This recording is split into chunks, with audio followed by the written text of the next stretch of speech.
आपकी फैमिली को कभी प्रॉब्लम नहीं हुई थी आपके काम करने से? नहीं, वो फिर मेरे साथ देते थे क्योंकि पैसे इतने आते थे तो ऐसे लगता था कि मैं लोगों की सेवा भी कर रही हूँ और उनको पैसे भी पाते मेरे को। और अपने खानदान में पहली लड़की जिसने PhD करी वाह। एजुकेशन में। ऐसे स्टूडेंट टीचर बच्चे बनाए जिसमें उनके अंदर रिस्पॉन्सिबिलिटी हो और सोशल वर्क हो, थैंक यू मैम। जो लोगों की सेवा करने वाले हों और ऑनेस्टी हो और डेडिकेशन हो और कमिटमेंट हो, हार्ड वर्क हो।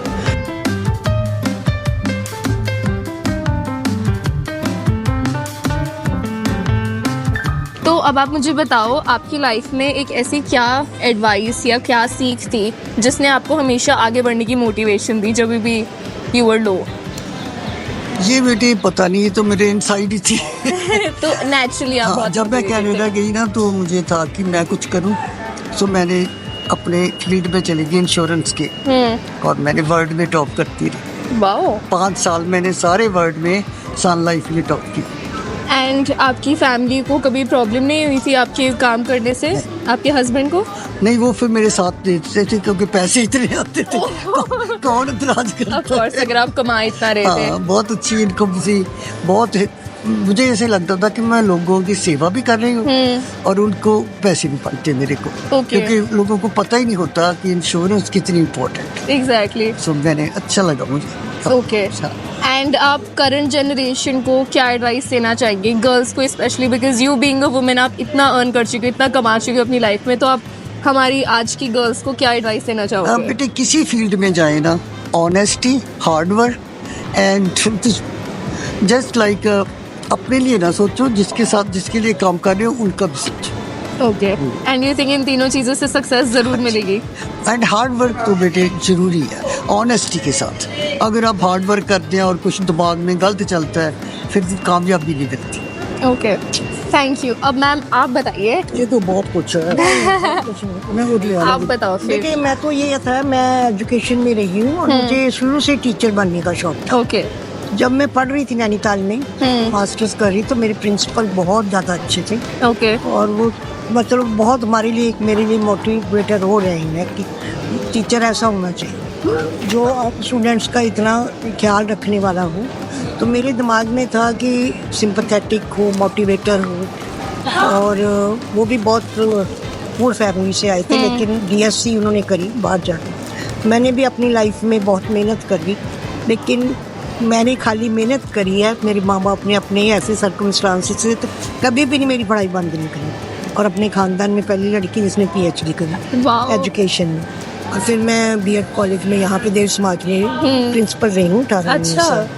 मेरे को तो ये था कि मैं जो टीचर्स बन के जाए मेरे कॉलेज से, एक अच्छा टीचर बनना बहुत बड़ी बात है। और हमारी बहुत खुशकिस्मती है कि हम स्टूडेंट्स के साथ बात करते हैं, स्टूडेंट्स को मोटिवेट कर सकते हैं, एक ह्यूमन बीइंग के साथ काम करते हैं और उनके अंदर एक अच्छी क्वालिटीज, क्योंकि जो टीचर बना सकता बच्चे को और कोई नहीं बना सकता। ऐसे स्टूडेंट टीचर बच्चे बनाए जिसमें उनके अंदर रिस्पॉन्सिबिलिटी हो और सोशल वर्क हो, जो लोगों की सेवा करने वाले हों और ऑनेस्टी हो और डेडिकेशन हो और कमिटमेंट हो, हार्ड वर्क हो। मेरे फादर बहुत हार्ड वर्कर्स हैं और मेरी मदर, और वो मेरी मदर बहुत ही साइंटिफिक एटीट्यूड दोनों में था। इसलिए शुरू से हमारे स्टूडेंट्स में भी हमने साइंटिफिक एटीट्यूड डेवलप करने की कोशिश की। और मुझे बड़ी खुशी होती है जब मैं किसी भी स्कूल में जाती थी, हमारी टीचिंग प्रैक्टिस लगती थी, तो मैं जाती थी तो मैं देखती थी जो भी हमारा स्टूडेंट हमारे कॉलेज से, देश समाज से पढ़ के आया होता था, तो हमारी प्रिंसिपल ये कहती थी आपके कब बच्चे स्टूडेंट्स, हमारा टीचर सबसे बेस्ट यही टीचर है जो आपसे पढ़ के है। तो बस मुझे यही लगता है।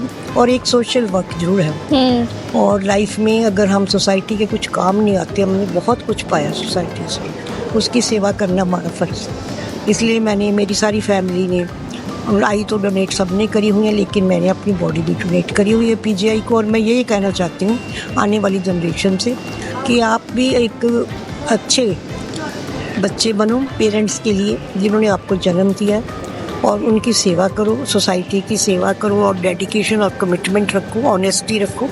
जिस भी मर्जी फील्ड में जाओ, लेकिन अपने मतलब कमिटमेंट से अगर काम करोगे, हार्ड वर्क करोगे, सक्सेस आपको ज़रूर मिलेगा। और आप सोसाइटी के लिए इतने लोग जो हैं वो जिनको दिखाई नहीं देता, कम से कम अपनी आइज़ तो डोनेट करो। वो तो जाने के बाद ही देनी है, क्योंकि हमारे में सेल्फिशनेस बहुत है, हम देना नहीं चाहते मुझको। तो आइज़ तो जरूर दो, अगर ऑर्गन दे सकते हो तो वो भी डोनेट करो, यही मेरा संदेश है। नहीं, आपने काफ़ी सही कहा। मेरी मॉम ने भी माई मॉम डाइड इसी व्हेन का आई वाज करते रियली हैं, यंग। नहीं, नहीं, आपका ही बहुत अच्छा था। मेरी मॉम ने भी अपनी आईज डोनेट करी थी व्हेन शी पास्ड अवे, तो I think even I will donate my हाँ, एंटायर मेरी बॉडी। मम्मी ने भी करी थी। उन्होंने मुझे ये कहा था, भूल ना जाना, जब मैं पीजीआई से टीम उसी टाइम आ गई थी। हम 3 घंटे बॉडी रखते हैं हम देव समाज में, तो उसके बाद आ गई थी टीम, क्योंकि अब तो नई टेक्निक आ गई। कहते हो, मैंने भी पीछे कैंप लगा था, वो कहते हैं अब 4 पर्सन्स को मिल जाते हैं उससे। ओह, हाँ, अब ऐसी टेक्निक्स डेवलप हो। तो बस यही संदेश है मेरा कि so सोसाइटी के काम आए जो। everybody should donate हाँ, their body कम से and come their eyes and Definitely. Thank you. It was lovely meeting both of you. Thank you so much. Thank you आपने so मेरे को much. अपना टाइम